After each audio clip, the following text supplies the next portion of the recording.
This video is all about email etiquette for virtual assistants. Hi, my name is Molly Rose Speed. I'm the founder of the Virtual Assistant Academy and Virtual Assistant Management, a training and placement company for certified virtual assistants. We like to say we bridge the gap between entrepreneurs and virtual assistants. Today, I'm talking about all things email etiquette. Oftentimes, virtual assistants find themselves managing an inbox. There is so much that goes into that and a lot of pressure. So today's video walks you through some of the tips and tricks and tools that we use to make sure that we are keeping everything professional, polite, and a little fun along the way.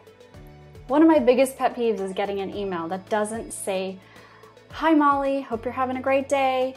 Here's what's going on. Thanks so much." Boom.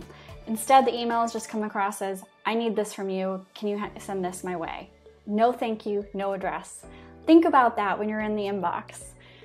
Now, let's dive into some of the tools. There's 3 tools that we use to do that. The first is super simple. Within your Gmail account, you click on those 3 dots in your Compose email section and you just check the spelling. It's a really good tool and it helps immensely and it's very good at what it does. The second tool, my favorite, is Grammarly.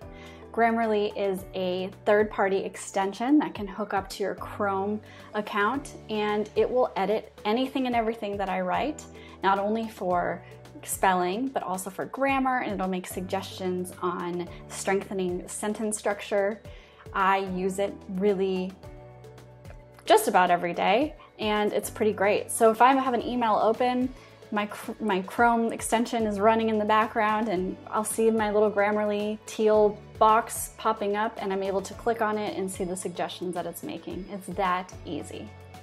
And the third tool is Hemingway. A little bit more advanced in the marketplace, and we see a lot of bloggers and article writers using Hemingway. You pop your whole thing in there, maybe it's an email account, and email pre-written draft into that, and it will do this very similar thing that Grammarly is doing.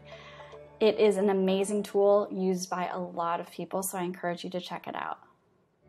Okay, so what else do we do in email? When we're in it all day, one of my biggest pet peeves is just common courtesy etiquette. So think about your inbox as your office desk, right? You wouldn't walk into someone's office and not address them or have some common casual conversation, right? That same principle applies in email.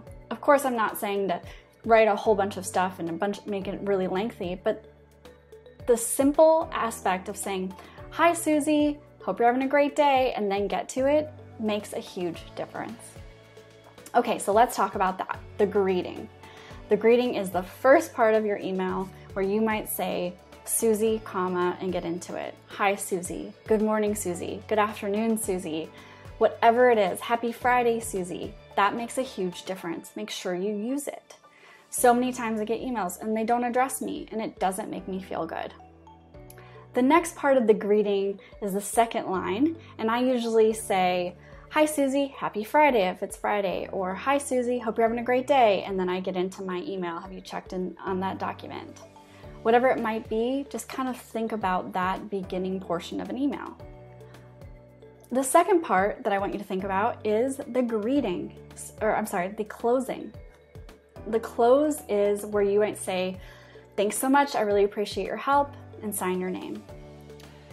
The close also usually has a signature line.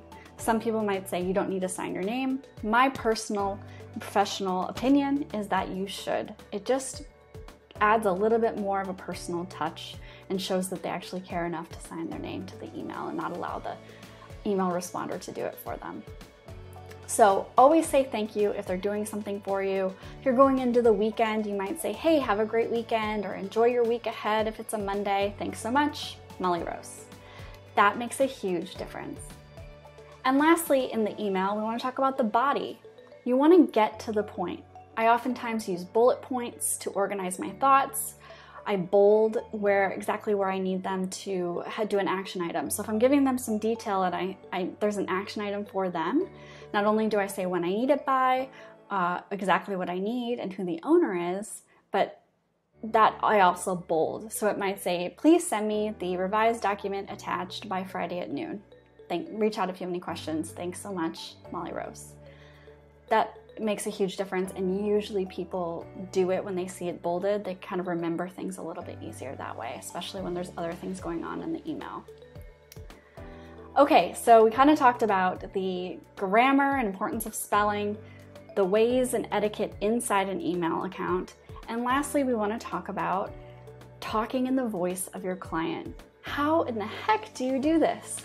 Well, I'm here to tell you it takes time. I've been working with clients for several years, and for me to really master the tone of their voice took a long time. The ways that I did that were looking back at their past emails. How did they address clients in general?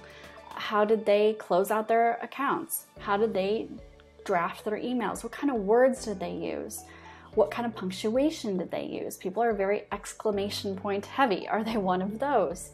Kind of pay attention and do a little research.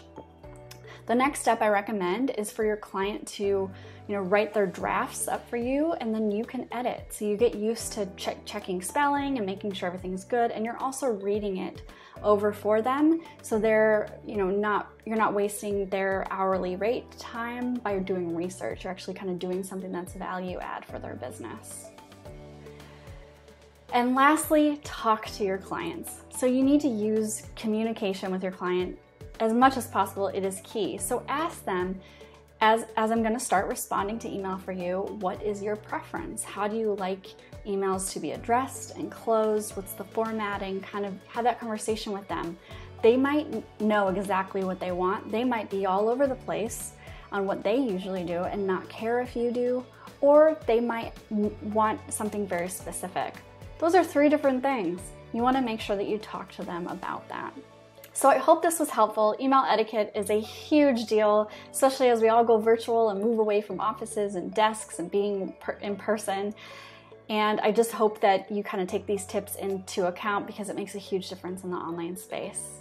So if you'd like to download our email guide, you can go to virtualassistantacademy.com/email guide, and you can download that there and have it on hand as you kind of start to learn how to do this, and it will become second nature.